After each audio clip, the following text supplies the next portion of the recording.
Well, hopefully these wildfires get put out soon.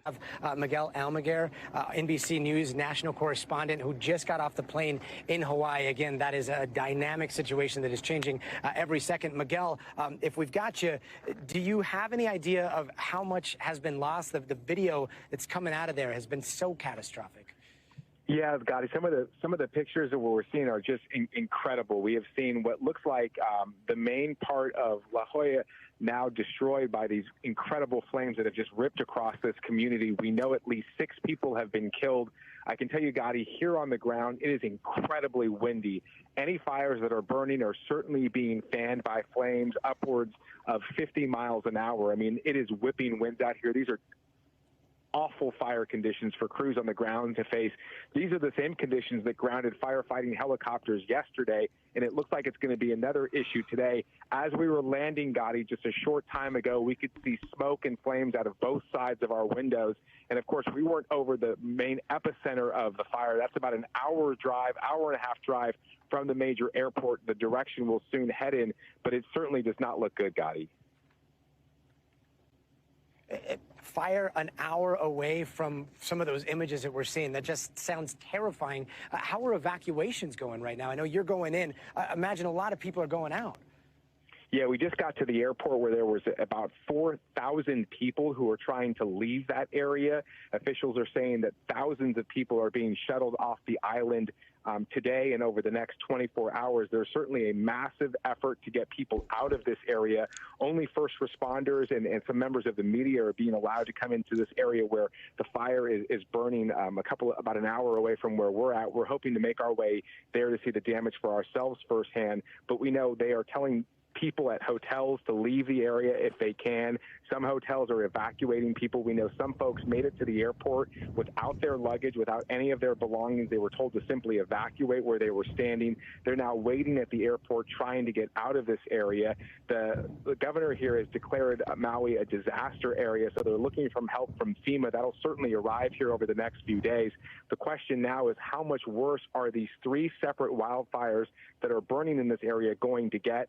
Officials have also cautioned that death toll, which stands at 6 now, could rise. And by some of the images that we're seeing coming out here, it's certainly understandable why they think that, Gotti.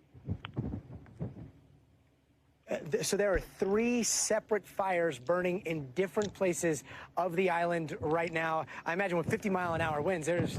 Wow, yeah, 3 separate fires. That's a lot of fires just for a small island. Containment is out of the question. Yeah, they really aren't trying to contain the fire at this point. They're just trying to stop its progress onto homes and businesses and, of course, protect lives and livelihood in this area. That's going to be the major fight right now. Officials say they have no numbers on containment. Size-wise, these fires aren't that large because it's burning in a fairly remote area in some places, but when it does blow by a neighborhood or a city, it can devour it in a matter of minutes. We know officials here are warning everyone who can to safely evacuate. Many of the major roads here are shut down. Hospitals have been overrun. At one hospital, they treated well over a dozen burn victims. Some of them remain in critical condition. Hospitals are also shuttling people off the island when they can and when it's safe for them. They're overwhelmed on this island here. There's just more people that need help that they can actually serve, Gotti. We're praying for all of them. The entire state right now, it looks like, is under a red flag warning. The island there, it's a big island. Is this normal for Hawaii to see so much wind in all directions? I'm going to step out of the car here, Gotti, so you can actually hear the wind. I'm not sure if you can hear it in the background here, but that's the wind that's blowing just outside of our vehicle. The conditions here are actually, they do happen from time to time, but I can tell you that Hawaii, over the last several months, have been under drought-like conditions. There was a hurricane that passed a few hundred miles offshore. That's what's fanning these winds that you can hear right now. It pushed those flames out of control overnight. They got no help from Mother Nature, and combine these powerful winds with those drought-like conditions, and they're looking at a perfect recipe for disaster, which is exactly what they're seeing right now, Gotti. Yeah, that's such a stark example there. Miguel, I'm not sure if I heard you right, but did you say that the winds are going to be pushing all night tonight? There's a concern that they will continue to kick up in certain times of the day. The winds should actually calm a bit since that hurricane is now past the island area. But officials still say that much of the state is under a red flag warning. Gotti, you know in California what that means. That means high fire risk.